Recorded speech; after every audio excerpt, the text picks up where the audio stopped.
মাননীয় সেনাপ্রধান, আপনি অতি জরুরি সেনা শাসন জারি করুন। আপনার মাধ্যমেই এদেশে একমাত্র প্রশাসন শান্তিপ্রিয় দেশ একটা উপহার দিতে পারবেন, আর কারো দ্বারা সম্ভব নয়।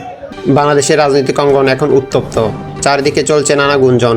এমন সময় সামনে এলো এক বার্তা, যে কোনো এক সেনা কর্মকর্তা দিয়েছেন সরাসরি হুঁশিয়ারি।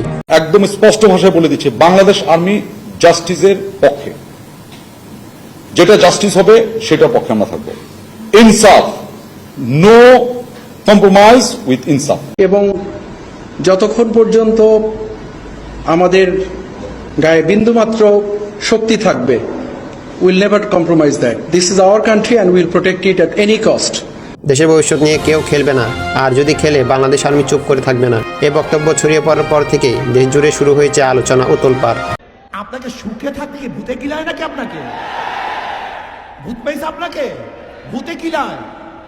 যদি ভূতে পেয়ে থেকে এমন কিলান শুরু করবো, আপনি দেখতে পারবেন না এক মুহূর্ত। অনেকে বলছেন এটি কি সেনাবাহিনীর পক্ষ থেকে আসন্ন কোনো পদক্ষেপের ইঙ্গিত?